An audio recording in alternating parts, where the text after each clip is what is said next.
Janë lodhjet, janë kontraktura të vogla, po ka kontraktura të vogla që ndodhe në pjesën e qafës, në pjesën e shpinës.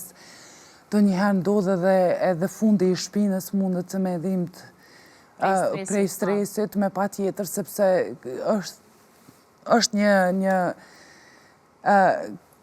sen shumë interesant i funksionit të muskujve, sepse muskujt gjithmonë shkojnë edhe marrin njëni tjetërin për me mujt me funksionu. Nëse ne kemi dhimbje të fund shpinës edhe bot një kohë gjatë, kalon ajo dhimbje në kronicitet, ne muskujt shkojnë të i marë muskujt e mesit shpinës, muskujt e fillimit shpinës, edhe si përfundim kemi një dhimbje të shpinës totale, do me thonë prej qafës deri të fundi i shpinës.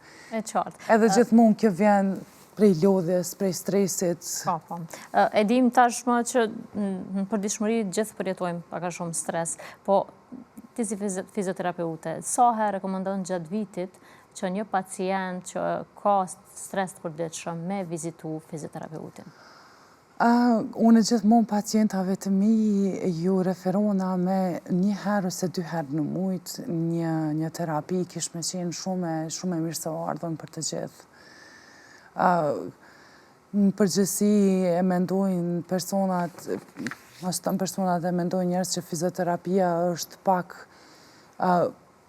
veç me shku, me bu një terapi dhe me u liru, po jo fizioterapia sjell shumë të mira në jetën e përditshme të personit. Të mbajnë larg stresit, të mbajnë larg lodhjes, të mbajnë larg dhimbjeve, të mbajnë larg, ndoshta mund me thonë, me marrë guximi me thonë edhe shumë smundjeve të tjera që ndodhen.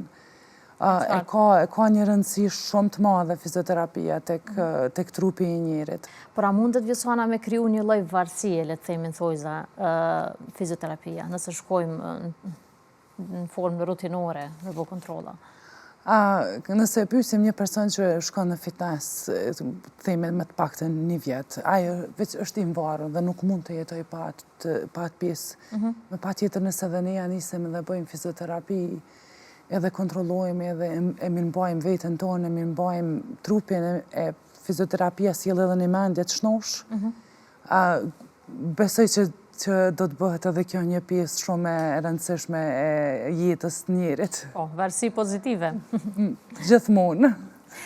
Vjosana, jemi drejt minutave të fundit të kësaj interviste. Nëse mundesh një këshill për gjithë ata pacientë që kanë përjetuar sulme në tru, ose gjithë pacientët në përgjithësi, një këshill që të kujdesën për vetën, paraprakisht?